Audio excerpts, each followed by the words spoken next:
Now, what is EMG?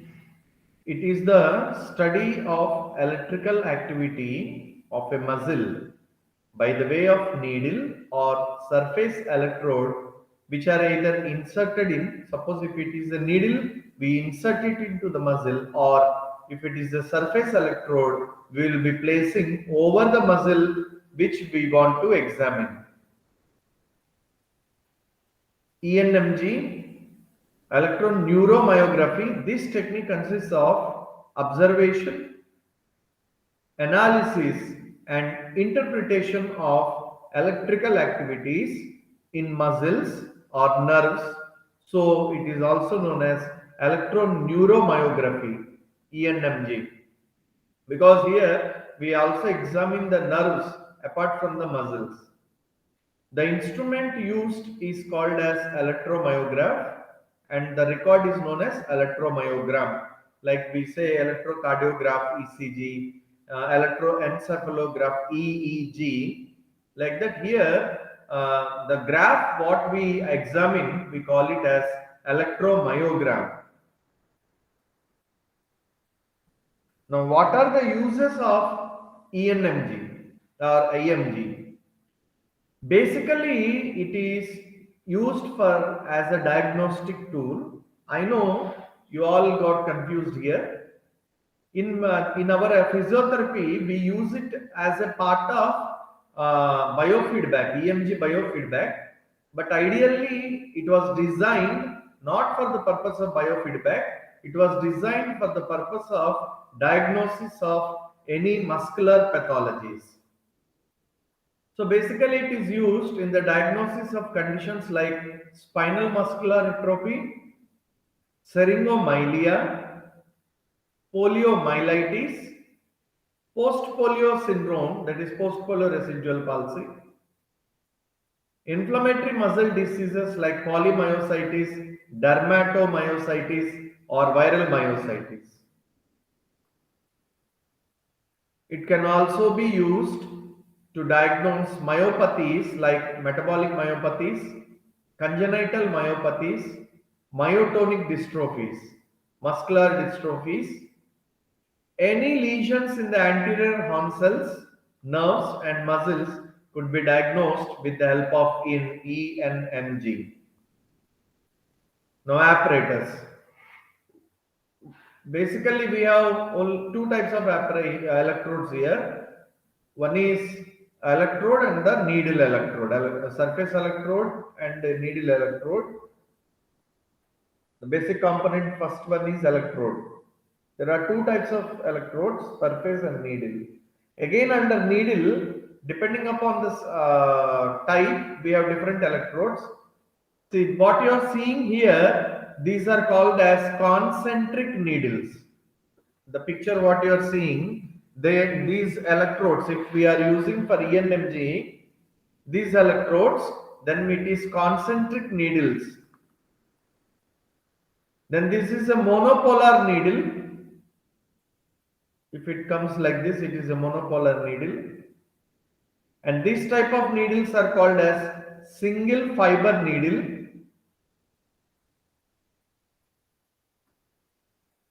Then this is a macro needle. It's a single needle, and it is a bit thick than the normal other concentric needles.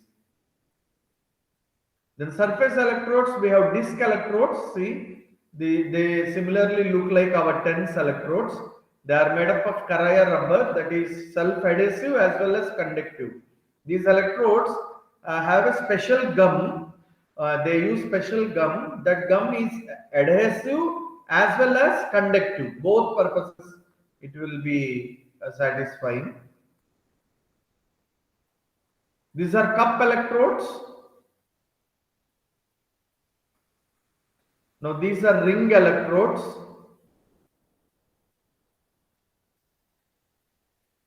And this is the EMG unit that actually looks like, so looks like a robot, right? It looks like this is what an EMG unit look like. Now I will repeat the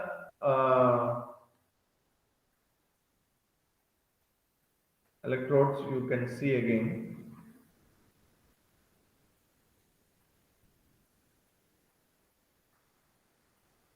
Because you need to identify when you are doing some research, you need to identify the various EMG needles. So let's review again the needles. These are concentric needles. Please observe. This is a monopolar needle. See the concentric needle and the monopolar needle. There is much difference. This is single fiber needle inserted into the single muscle fiber. This is a macro needle. These are surface electrodes. These are cup electrodes. These are ring electrodes. See the ring electrodes. And this is the EMG unit. Now, apart from the electrodes, what else we have apparatus in the EMG? We will be having filters, amplifier, which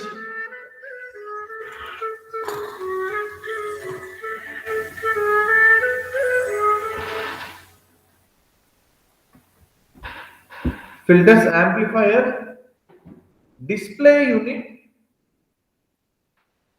averager, cotton swab, and spirit. These are the things which we require. Now, patient preparation. See, here I am just summarizing the events.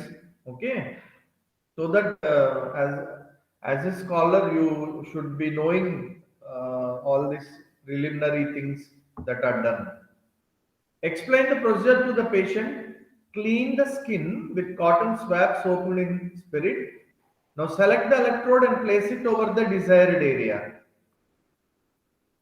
Surface EMG, it records muscle activity from the surface of the muscle under the skin. Recordings are restricted to superficial muscles and has limited assessment properties. And it is very tough to get the EMG readings from fatty subjects.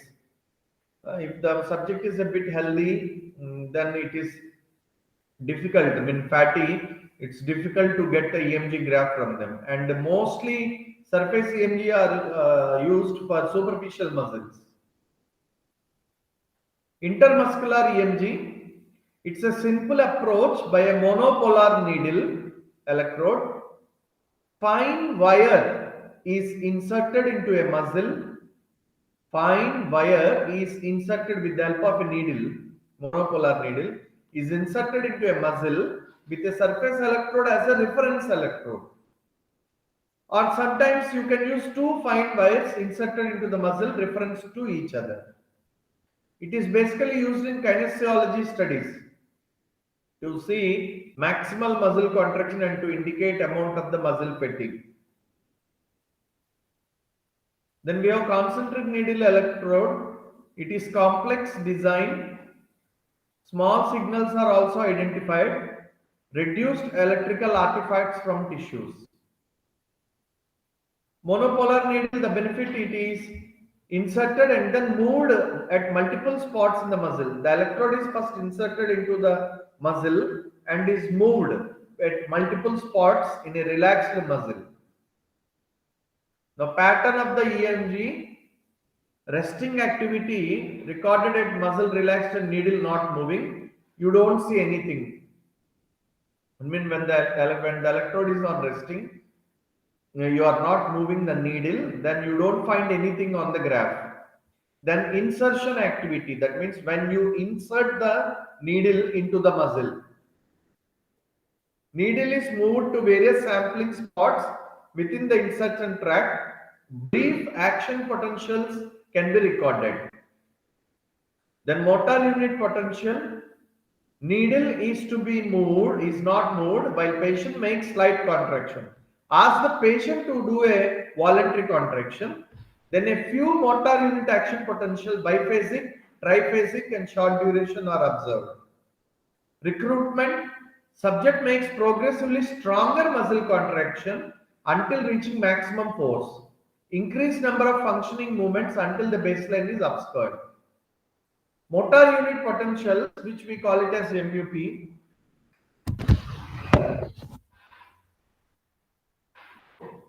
The sum of action potentials produced in the muscle. It is the what is motor unit potential MUP? It is the sum of action potentials that are produced in the muscle. It is characterized by its duration, number of phases, amplitude, and rate of rise of first component. Duration measured from the initial takeoff to the point of return to the baseline. Usually it is 5 to 15 milliseconds. Phases, portion of MUP between the departure and the return to the baseline.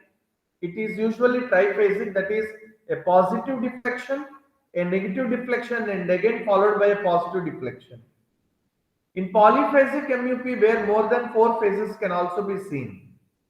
Amplitude measured from maximum peak of negative phase to the maximum peak of positive phase. It is usually 0.5 millivolts to 2 millivolts.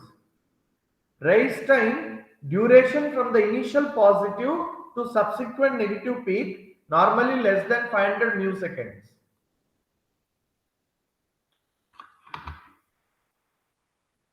So that is about electromyography.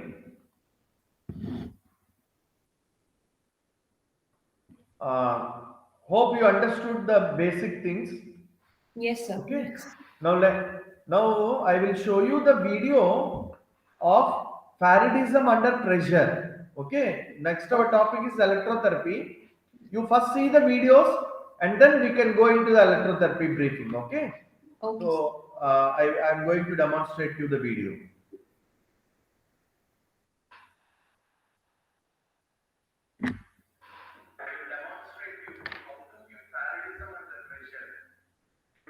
Muscle inactivity. Usually during certain procedures like post-operative TCAR and then THR, stroke patients. Excuse me, sir. Yes. Sir, nothing is visible. Nothing is visible? Like we can see only you. No video is appearing. Okay. Understood. I think I need to share it. Yes, sir. Again, screen I have to share. Yes, sir. Okay. Now you can see, I think.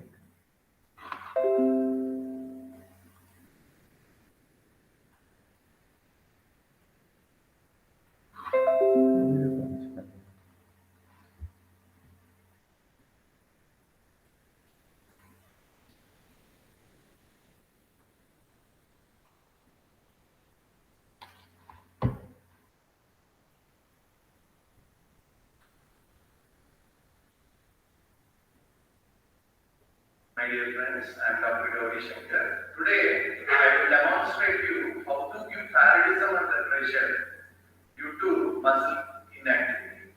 Usually, during certain procedures like post-operative TCAR and then THR, stroke patients, minimal use of muscles will be there because of which pedal edema will start forming. And this can lead to thrombosis and then finally embolism. That's why we have to prevent the edema in the lower limbs. So now I will tell you the technique how to exactly give Faradism under pressure. Now before starting, we have to make sure that all equipments are present at one place. So here I have made two trays, you can see here. One is skin resistance tray, one is treatment tray. Skin resistance tray is basically meant for reducing the skin resistance. In this, we have towels, bowl of water, soap, kidney tray, and then cotton. Macintosh you can use in order that your bed is not soaked with water. But here I am not using Macintosh because already this is resin made couch, so there is no issue. Now coming to the treatment tray, we have 1% saline, bowl of water,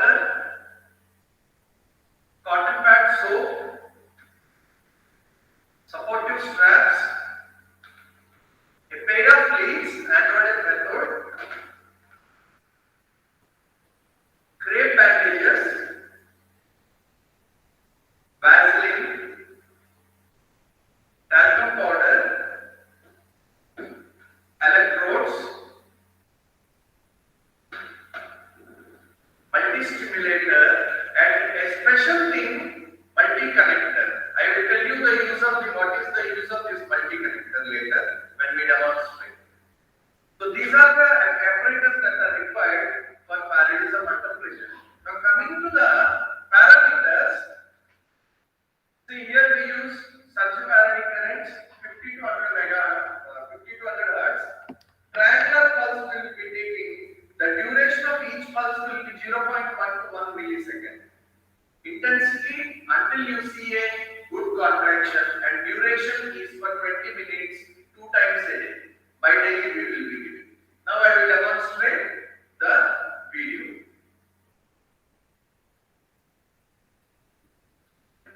Make a patient lie supine in a comfortable position. Wash the legs and dry with the help of cotton or towels.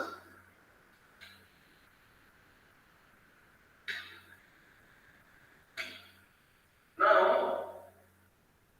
where are the electrodes placed?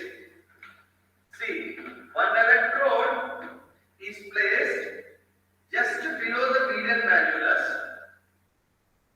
One electrode is placed at the lateral part of the leg, that is at the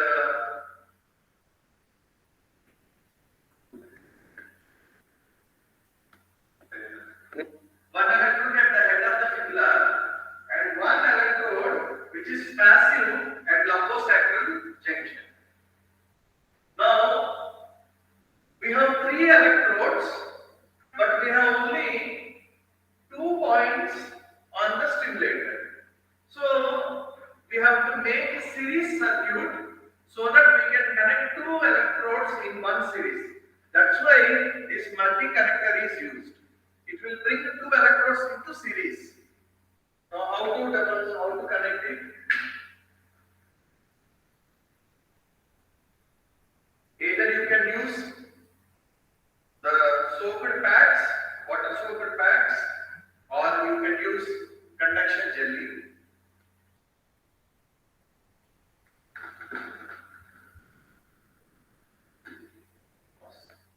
So this is how we connect.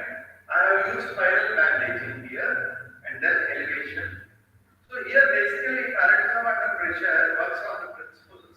One is gravity, because we are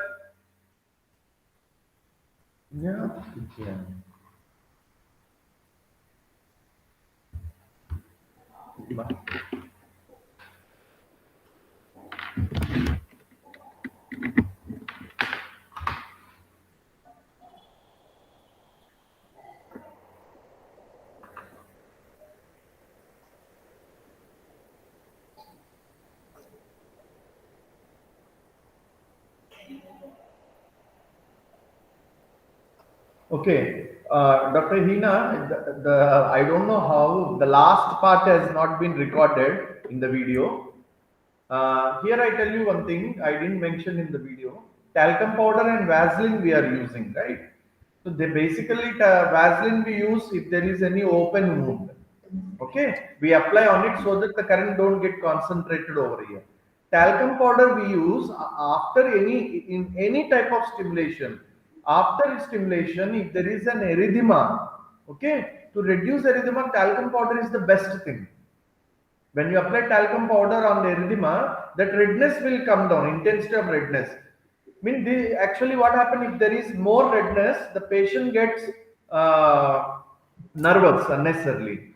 So to reduce that, what we do is we apply talcum powder. And if any unhealed scar or wound is there, we don't want actually the current will take the lowest resistance path. So when there is any cut or open wound, the entire current goes and concentrate there, and it can lead to electric burn. That's why what we do is we increase the resistance by applying the Vaseline. Vaseline means not the body lotion, please understand. I mean the petroleum jelly. Okay, so that's the thing. The next video I will demonstrate that is Faraday foot bath.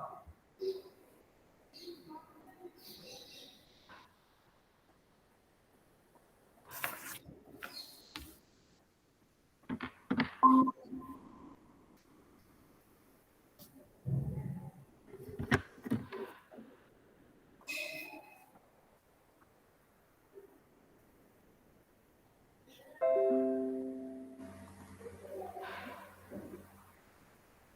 नहीं पूरा नहीं है madam और points होता है. Hi friends, today we will learn the second technique, Faradic foot bath. Now when we will give Faradic foot bath? In stroke patients, in people who have intrinsic muscles of the foot weakness, flat foot, we can give this. Okay, so here actually we are going to stimulate by such a Faradic currents the lumbricals of the foot, intraosteal, and then abductor hallucis longus. So now we will see each one directly. First one is lumbricals. Here you can see the setup is same, such Faradic. Always for Faradic currents, cathode will be the active electrode and anode will be the indifferent electrode. Now here you can see in the indifferent electrode is placed under the heel of the patient and the active electrode is placed below the metatarsal heads. And then such Faradic stimulation is given for 20 minutes. Now for under medially and one electrode under laterally. For abductor hallucis longus, we will use pen electrode. The indifferent electrode will be under the heel and we will be stimulating abductor hallucis longus like this. So this is about Faradism under Faradic foot bath.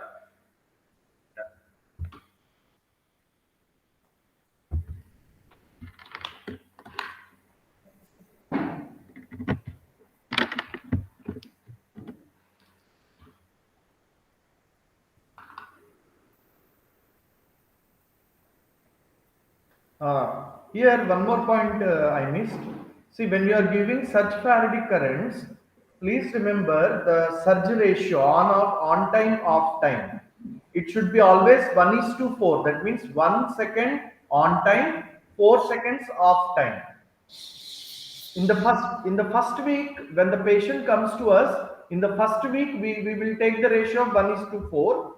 Then in the second and third week, you can go to 2:4, 3:4, but we will never give 4:4. That means 1:1 ratio we should never give. Always the off time should be longer than the on time. 1:4 is the best. And when you are giving a Faradic current, always remember cathode. Cathode is the active electrode. Okay, so that's the thing about this thing. Then one more slideshow I will share with you.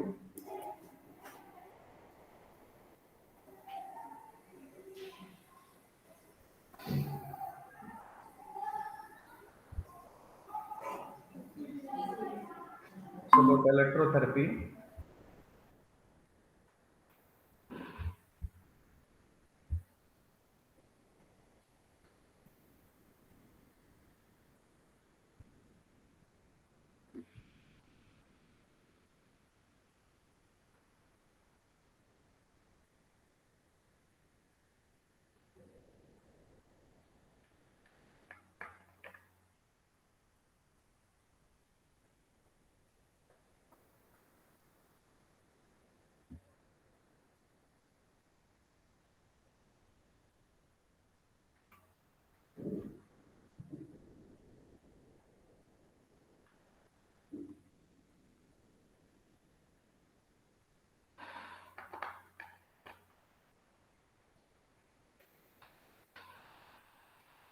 Now electrotherapy, it includes range of treatments using electricity to reduce pain, improve circulation, repair tissues, strengthen muscles and promote bone growth, leading to improvements in physical functioning. It uses various physical agents like heat, cold, water, pressure, sound, electromagnetic radiations, etc. Now, basing upon the classification of currents, we have on alternating current, direct current, basing on the direction of flow of current. On the basis of frequency, we have low frequency, medium frequency, and high frequency currents. Then basing upon the voltage, we have low voltage currents and high voltage currents. Then basing on the amperage, we have low amperage currents and high amperage currents. Now basing of on the frequency, we basically classify them as low, medium and high. Low frequency currents, basically there are Faraday currents, galvanic currents, sinusoidal currents, dynamic currents. They are not limited to this. We have even high voltage pulsed galvanic currents. Then we have microamperage currents. I am only mentioning very few and common currents that we use in the electrotherapy department in India. What are the therapeutic uses of low frequency currents? See, basically low frequency currents are used for stimulation of muscle and nerve. That's so it can be used for stimulation and strengthening of muscles and the stimulation of nerves, and then even it can be used as pain relief, like TENS, our transcutaneous electrical nerve stimulation, HVPGS, high voltage pulsed galvanic currents. These are all can be used. Apart from these, they are also used therapeutically for treating bursitis, arthritis, relaxation of muscle spasm, increase erythemias, reduction of pain, prevention of deep vein thrombosis. Just now we have discussed Faradism under pressure. The Faradism under pressure main aim is to reduce edema and prevent deep vein thrombosis. To increase the range of motion, pain control, nerve stimulation. See, pain control, you can Google my research article, role of high voltage pulsed galvanic current on neurogenic pains. That means pains because of nerves, neurogenic pains. My research paper is present.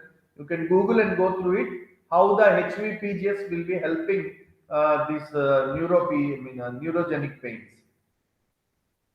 Then nerve stimulation, decreased swelling, muscle contraction, circulatory disorder, soft tissue injury and joint. One more important thing here is we can even give drugs. We can transfer drugs through direct currents, that is called as iontoporosis.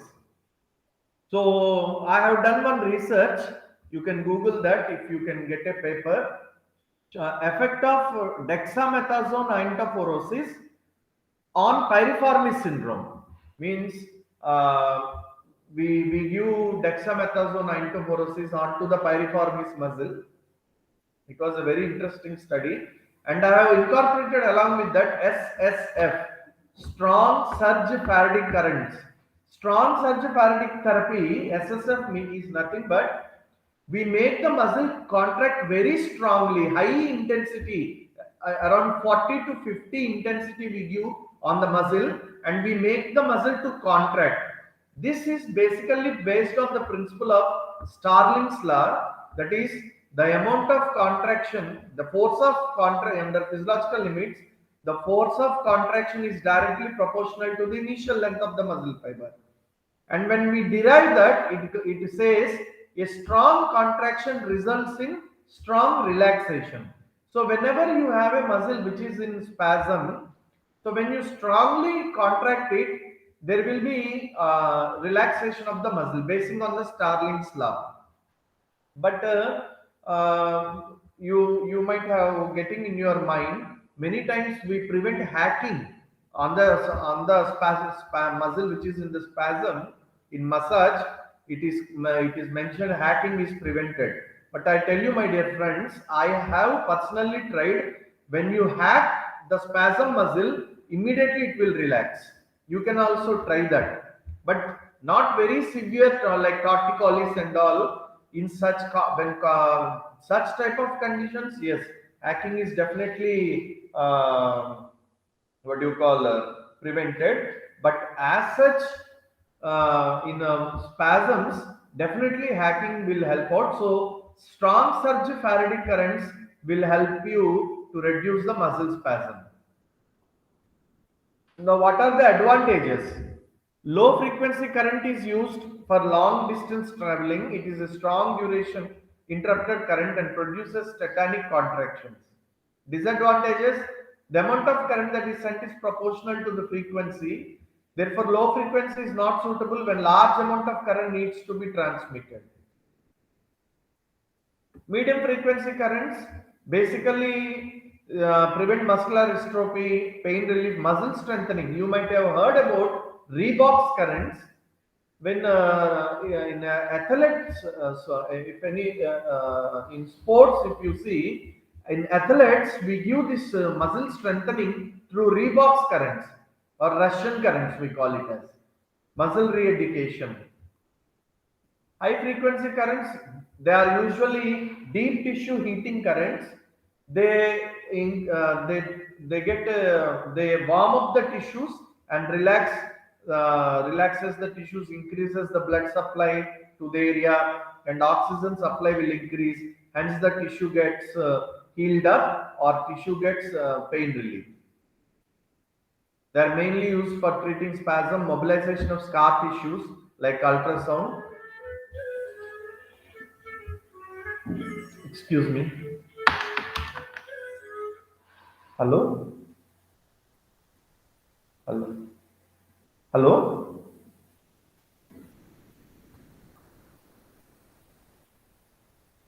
Tina? Acha, correction is lost. Okay. Okay. So where I need to start again? Where you got lost? Okay. Then. Okay. Okay. Connected? Okay, let me check. Okay. हम यहाँ बोलते रहे कहाँ से last कहाँ से हुआ नहीं 2 मिनट पहले से. अच्छा वही मैंने मुझे लगा कितना आपने आगे बोला Okay.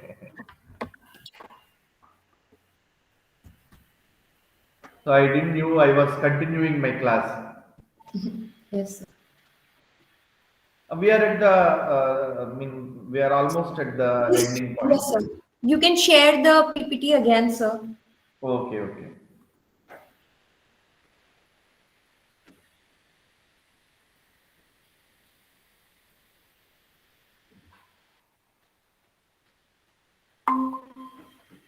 Now is it visible? Yes sir. Okay. So the high frequency currents are basically meant for pain relief, increasing the oxygen supply to the tissues and healing of the tissue. Then when we talk about cold therapy, it is also called as cryotherapy. Okay. So the application of ice to cause local or general body cooling for therapeutic purposes is called cryotherapy. One more interesting fact I tell you, Dr. Hina and Dr. Aparna. Apurva. It is Apurva. Have you heard about penguins? Penguins. Have you heard about penguin? Yes sir. You know what these penguins will do is during winters, it will eat the ice cubes. What helps that is it will make the penguins they can wait for starvation. It lowers the metabolism. And then so the penguins are very intelligent. They eat the ice during the winters. Actually, when I was working in foreign country, I have seen them. They are very beautiful when they walk, especially. So this cryotherapy, it can help in decreasing the temperature. It helps in preventing the tissue destruction, decreased inflammation, and then decreased metabolism. So whenever I teach my students decreased metabolism, Definitely, I will take the example of the penguin. And then decrease muscle spasm, increase tissue thickness. And then my PhD topic was on cryotherapy. It was, you can Google it, effect of cryotherapy on wound healing in diabetic patients. So usually diabetic, my PhD topic was, my thesis was. So usually you all know in diabetic patients, where the wounds won't get healed because of decreased microcirculation. So what I have done is I have designed a protocol by using cryotherapy. I used to prepare an ice cone, and on the surface of the wound, I used to massage for 6 minutes with 3 minutes gap, because see, you might have immediately got into your mind, whenever we apply ice there will be vasoconstriction. Already here in diabetes, microcirculation is reduced, and when we are applying ice, it is contraindicated. I tell you, Lewis Hunting reaction, there will be vasoconstriction, followed by dilatation, followed by constriction, followed by prolonged vasodilatation. So what I used to do is, in 6 minutes massage, 2 minutes I used to surface massage on the surface, 1 minute I used to give gap. Again 2 minutes massage, 1 minute gap. Again 2 minutes massage, 1 minute gap. So this 6 minutes gap, slowly what happened is microcirculation has improved. Neocapillarization was seen. So granulation tissue formation was observed, and wound constriction, wound size was decreased, wound constriction was observed. So that's the beauty of cryotherapy. We very less, I mean, I don't know, Dr. Hina and Dr. Apurva, how much you use cryotherapy in your clinical practice, but I am telling you, it does magic. Another case, interesting case I will discuss with you. One boy came with us to us. He was having severe pain on bending the neck. He can't bend the neck. He came like this, holding it. He exactly came like this, holding it. We examined. We have given this thing. What do you call chiropractic, HVLAT to cervical spine. No relief. We gave ultrasound, temporary relief for 1 day. The second day again he came. He couldn't even touch down his neck. He was moving like this literally. Then what I got doubt is, what exactly is happening. So I inquired him. What mistake he does is, you know, the cool drink glass made sorry, glass cool drink. He has, with the mouth, he has opened the cap. In this, what happened? The platysma muscle will go into spasm. Yes. Yes. When you tightly clench your teeth, pull something, platysma, actually the problem is in the anterior neck. So we understood, we applied ice pack for 20 minutes, finish, his pain got relieved. It was like a magic. Okay, and then you might have heard about cryokinetics. Cryokinetics, what we do is, especially athletes, when they want to do some muscle building and all, you apply ice and ask them to do. So DOMS will not happen. When you apply ice and make the patient work upon that, so DOMS, delayed onset muscle soreness, will not occur. So these are the beautiful effects. For me, if you ask me, sir, what is your favorite thing in electrotherapy, I will tell cryotherapy. That beautiful magical results it will show. And nowadays, another therapy, for fat reduction also we are using cryotherapy. When we put ice pack on the area of fatty area, especially abdominal, and in girls, the thigh component and gluteal component, this is the area where actually the fat tissue is accumulated. When we put the ice over there, for prolonged icing, not the 20 minutes icing and all, almost, and the severity of ice, that there is a another mission coming out of that for cryotherapy. It will kill the fat cells. It will kill the fat cells, and then all the fat cells are cleared. This therapy is very much famous nowadays. Most of the beauty clinics, they are using cryotherapy now. Okay, so that's about the cryokinetics. And then lasers, of course, lasers are also very important. Albert Einstein is the first person who described us, Albert Einstein, who described us about the laser.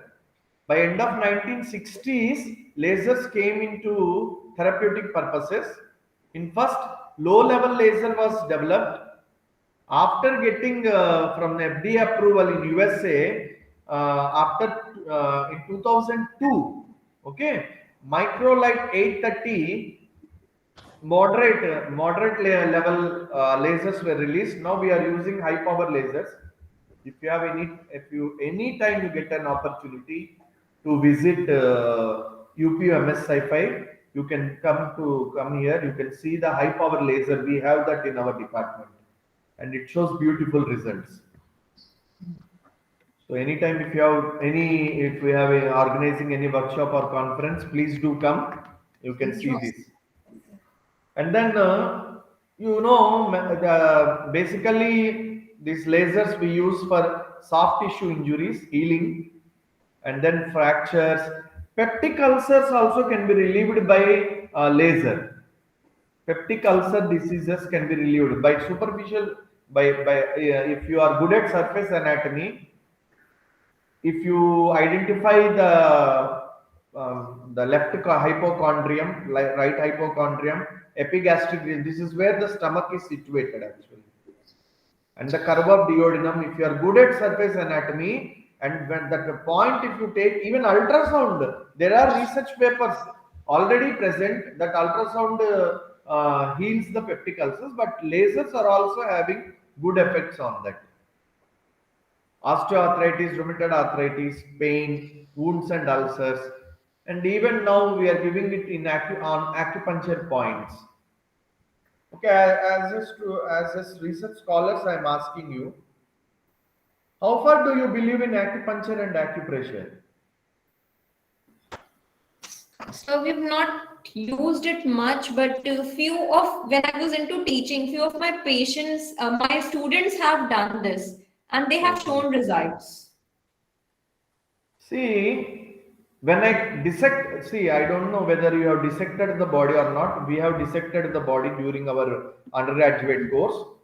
I have never seen any meridians, so-called Yes. meridians, 14 Yes. meridians. I have studied acupuncture very nicely. 14 meridians. I have not seen any meridian during my dissection of the cadaver. So I sometimes doubt, but yes, as you said, Dr. Hina, the results are there. Yes. Either they are placebo or really it has some scientific evidence. I don't know.